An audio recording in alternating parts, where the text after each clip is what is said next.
약속의 영을 부어 신의 성품에 참여라는 주제로 말씀을 전하고자 합니다. 오늘은 하늘의 가장 큰 권능이 이 땅에 임한 성령 강림주일, 곧 오순절이며 우리 교회가 태어난 복된 생일입니다.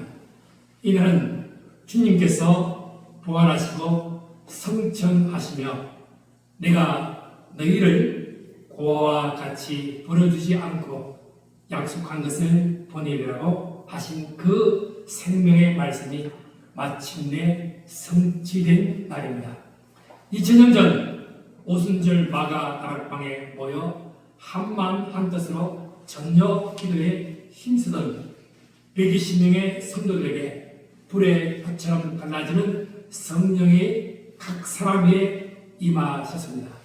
성령의 임재는 인간의 타락한 본성을 송두리째 뒤흔드는 철저한 회개의 역사였습니다. 하나님께서 마침내 영으로 인간 안에서 찾아오신 날이며 하늘의 거룩한 영이 추하고 깨어진 인간의 심령 안에 거처를 삼으신 날입니다. 죽음이 두려워 문을 걸어 잠그고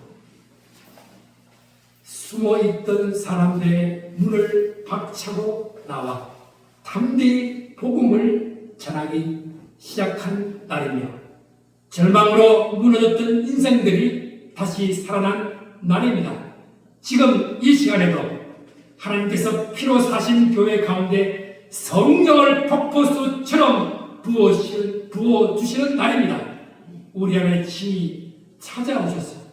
성령의 권능으로 우리가 세상에 썩어질 정욕을 가감히 버리고 하나님의 거룩함, 곧 신의 성품에 참여하는 놀라운 영적 도약의 날이기도 합니다.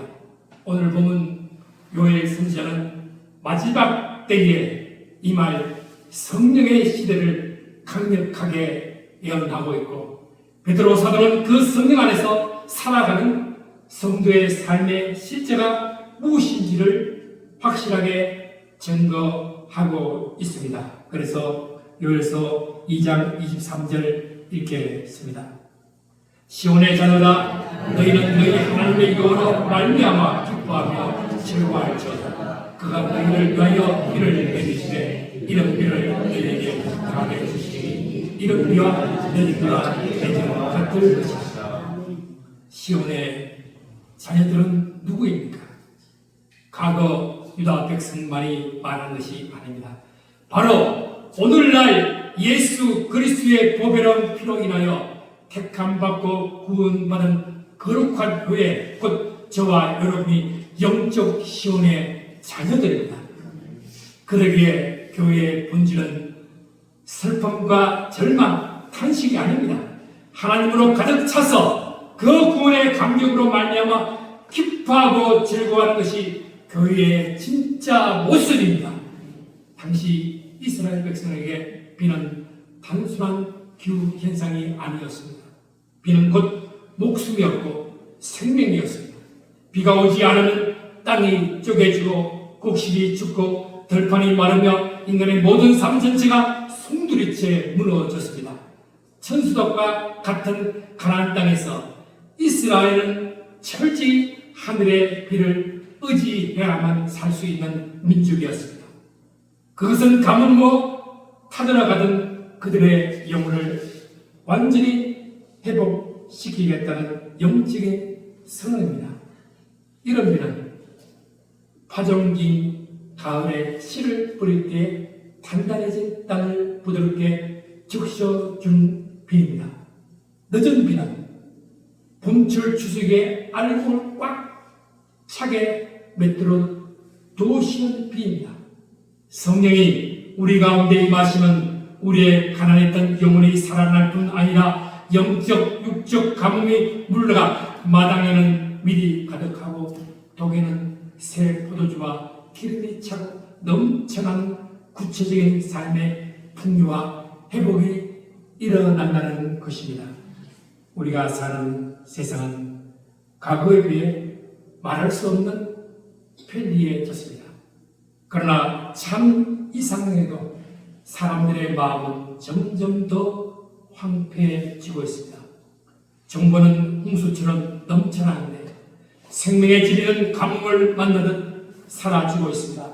과학과 의학은 눈부시게 발전했지만 인간의 깊은 내면과 영혼은 또 공허에 저만 갑니다. 사람들은 최첨단 스마트폰으로 전 세계 사람들과 실시간으로 연결되어 살아간다고 자랑하지만 정작 생명의 근원이신 하나님과는 철저히 단절되어 영적과처럼 살아갑니다. 문명은 눈이 부시도록 화려하고 인간의 마음은 모래성처럼 힘없이 무너져 내립니다.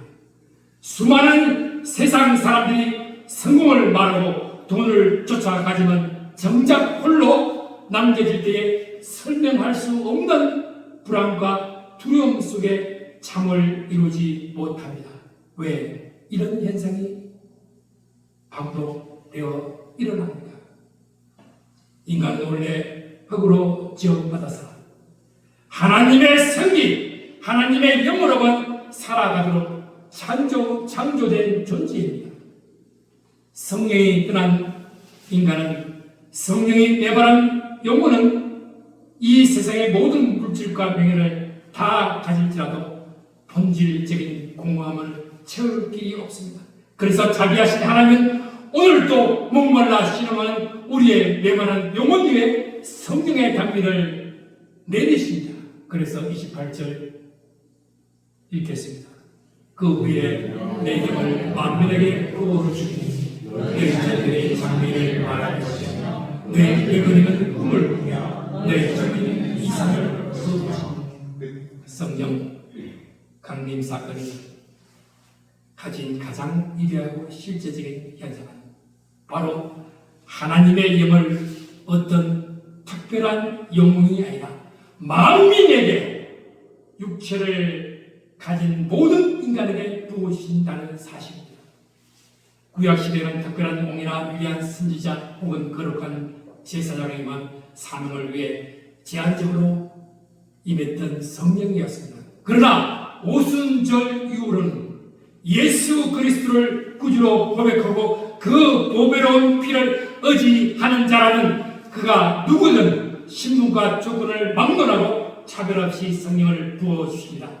그래서 너희 자녀들이 장래일을 말하고 너희 늙은이는 꿈을 꾸며 너희 젊은이는 이상을 볼 것이라 말했습니다. 성령이 임할 때 성도들의 내면과 삶이 일어나는 지각과 안목의 대혁명을 의미합니다. 지금 우리가 누리고 있는 자유와 평등의 문명사회는 그저 만들어진 것이 아닙니다. 역사 속에서 하나님의 사람들이 성령 안에서 장래일을 내다보는 하늘의 비전을 품었고 노예가 해방되는 꿈을 꾸었으며 모든 인간이 하나님의 형상대로 존중받는 이상을 보았기 때문에 이 어두운 지구상에 자유와 인권, 사랑과 문명의 꽃이 피어날 수 있었던 것입니다. 그래서 29절 말씀 읽겠습니다. 그때 내가 또 내 영을 남종과 여종에게 부어줄 것입니다. 당시 고대 사회에서 종들, 특히 여종들은 인간 이하의 취급을 받던 재산에 불과했습니다. 신분의 과를 막론하고 남녀노소를 불문하고 예수를 믿는 모든 자에게 나의 영을 부어주어 세계를 바라보는 눈을 열어주겠다고 하십니다. 성령을 받은 사람은 그 절망의 장벽 뒤에서 역사하시는 하나님의 거룩한 환상과 감추어졌던 구원의 비전을 믿음으로 보게 됩니다. 우리 하나님은 오늘을 살아가는 지금도 거대한 영적 기적을 베푸시는 전능한 하나님이십니다. 우리가 상상치도 못했던 하늘의 일들을 삶의 자리에서 현실이 되게 하십니다. 과거 동상과 영화에서나 보던 기술이 현실이 되고 만화 속에서 상상의 세계가 인공지능과 과학으로 실현되는 고도의 현실이고 우리가 깨달아야 할 진짜 기적이 무엇입니까? 과학의 발전이 아닙니다. 진짜 기적은 천지를 창조하신 예수 그리스도의 영이 허물 많고 연약한 우리 각 사람의 심령 속에 찾아가 세밀한 음성으로 말씀하신다는 사실입니다. 성령께서 낙심하여 주저앉는 자에게 찾아오셔서 하늘의 소망을 노래하게 하시고 질병과 상처로 무너진 삶의 자리를 예수의 권능으로 완전히 회복시킵시다. 그러나 우리가 기억해야 할 것은 성령의 역사가 단순히 이 땅에서 잘 먹고 잘 사는 기복적인 번영만을 보장하지 않는다는 사실인데 그것은 30절과 32절 말씀을 읽겠습니다. 내가 이 절을 하늘과 땅에 베풀리니 곧 피와 물과 영이 되리라. 이와의 그가 일어나리라 이름이 내가 번지고 달리 같이 하사 하늘과 땅의 피와 불과 영기 등이 나타난 종말과 심판의 때가 다가오고 있습니다. 기후 변동과 자연재해, 온갖 불의의 악도, 멈추지 않는 전쟁과 기근으로 지구 전체가 핏빛처럼 어두워져 가고 있습니다. 악의 세력이 너무나 조직적이고 강해 보여서 당장이라도 하나님의 진리가 세상 앞에서 처참하게 패배할 것처럼 보일 때가 있습니다. 진실은 힘없이 왜곡되고 온갖 거짓과 음란과 도덕적 타락이 문화라는 이름으로 더 당당하고 강하게 득세한 것처럼 보입니다. 사람들은 눈부신 과학기술과 인공지능의 발전으로 이제는 하나님 없이도 인간이 스스로 영생할 수 있고 스스로 구원할 수 있다고 기만을 뜹니다. 기술이 인간을 고통해서 구원할 메시아 양 떠들어 댑니다. 성경은 인간의 참된 소망, 유일한 구원의 길은 오직 예수 그리스도 한 분 외에 없음을 분명하게 명시하고 있습니다. 예수 그리스도께서 저 처참한 십자가 위에서 물과 피를 쏟으시고 내가 다 이루었다 선언하실 때에 온 인류를 결박하고 지옥 현물로 끌고 가던 죄와 사망과 마귀의 권세는 이미 법적으로 완전히 파멸하고 소멸하였습니다. 그리고 사흘 만에 사망 권세를 깨뜨리고 부활하신 우리 주님께서 그리스도 예수 안에는 저와 여러분을 내가 너희는 이제 영원히 어렵다고 선포하시고 보증해 주셨습니다. 그래서 32절 읽겠습니다. 누구든지 여호와의 이름을 부르는 자는 구원을 얻으리니 이는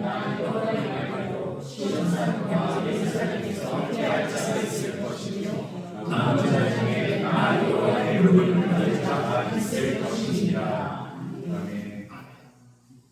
조건이 없습니다. 누구든지입니다. 돈이 많은 부자만 구원받는 것이 아닙니다. 굶주리고 가난한 자도 포함됩니다. 지식이 많고 배운 자만 아시는 것이 아닙니다. 그를 모르는 자도 연약하고 병든 자도 가그에 흉악한 죄를 지었던 자도 포함됩니다. 우리 하나님은 인간의 조건으로 차별하지 않습니다. 누구든지 마음으로 예수를 믿어 의에 이르고 입으로 예수 그리스도를 주라 시인하여 그 이름을 부르는 자마다 조건 없이 구원 얻습니다. 그래서 성령님은 바로 우리를 그 구원자 예수 그리스도께로 인도하시는 영입니다. 베드로서 1장 1절 2절 말씀 읽겠습니다. 예수 그리스도의 하나님과 주 예수 그리스도의 은혜를 믿고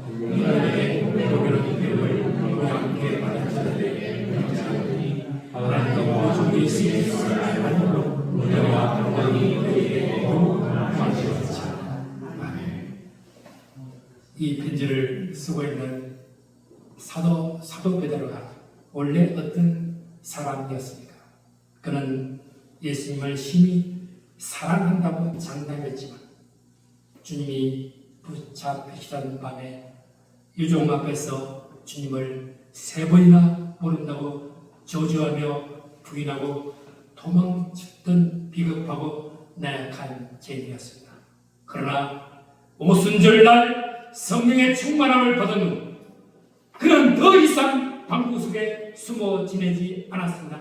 자신을 죽이려 서슬퍼오는 칼날을 들고 있던 사내들인 공회 권력자들 앞에서 복음을 외쳤습니다. 그 안에 임하신 성령이 베드로를 위대한 사도로 바꾸어 놓으신 것입니다. 우리 하나님과 구주 예수 그리스도의 의를 힘입어 그저 받을 선물이라고 말합니다. 그리고 우리가 받은 믿음은 2000년 전 예수님과 함께 기적을 보고 성령을 직접 받았던 사도들이 가졌던 그 믿음과 비교했을 때에 무게나 가치 면에서 조금 더 떨어지지 않는 동일하게 보배로운 믿음이라고 선언합니다.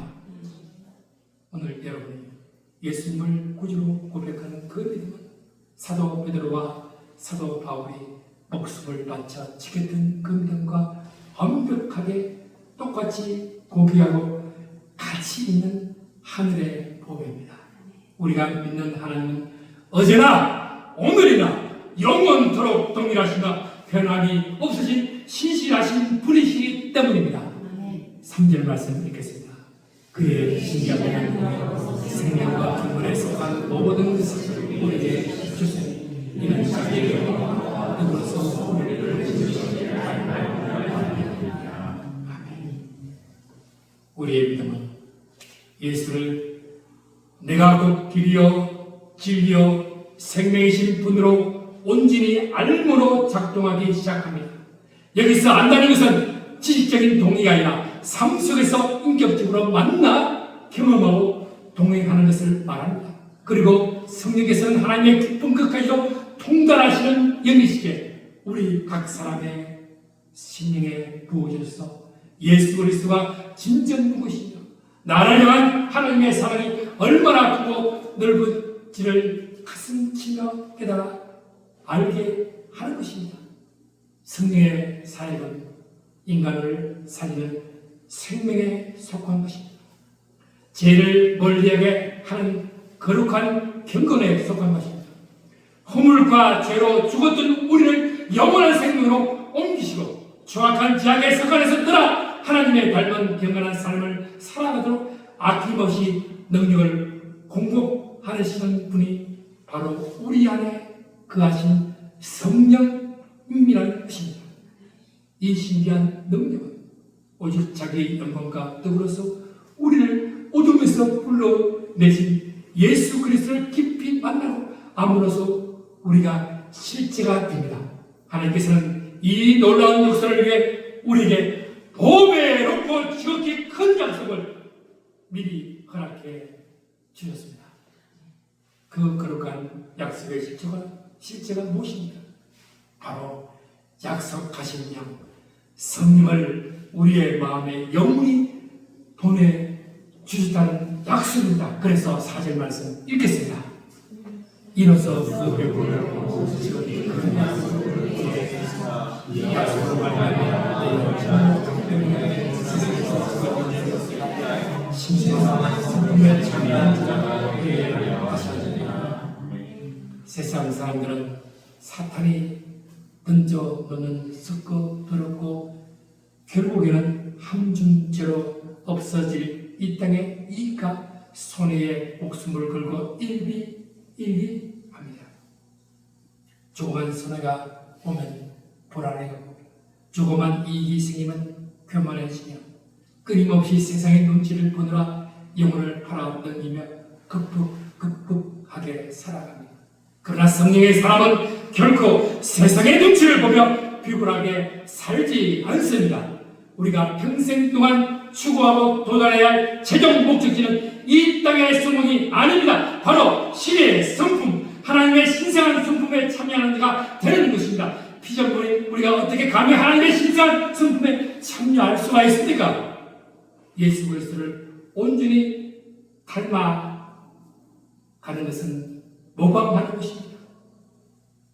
내가 그리스도를 본받고 모방하는 자가 된 것 같이 너희도 나를 본받아라고 베드로와 바울은 약속했습니다. 여러분, 모방은 모든 영적 창조의 근본입니다. 우리가 날마다 내 안에 계신 성령님의 도우심을 받아 예수님의 마음을 품고 예수님의 거룩한 성품을 본받으며 예수님이 하셨던 그 사랑의 말과 온유한 행동을 눈물로 모방하며 살아갈 때에 비로소 우리 안에서 세상이 흉내낼 수 없는 참된 영적 변화와 새로운 비전물로서의 창조적 역사가 시작됩니다. 기독교 신앙의 본질은 인격이신 예수를 만나 그분을 인격적으로 닮아가는 것이기 때문이다. 우리는 세상의 눈치를 보며 비굴하게 세상 비를 맞추는 연약한 사람들이 아닙니다. 우리는 만왕의 왕이신 하나님의 완벽하고 거룩한 구원 계획 아래 당당하게 살아가는 하늘의 왕자요 공주입니다. 그래서 나 한 사람이 대단한 능력이 없어도 괜찮습니다.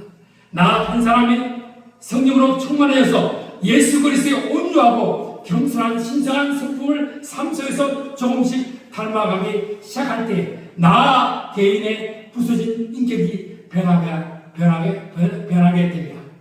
내가 변하면 지옥 같은 내가 속한 가정이 천국으로 변화되고 우리 가정이 변화될 때 우리가 딛고 살아가는 이 동네와 일터와 이웃이 동료처럼 변화가 됩니다.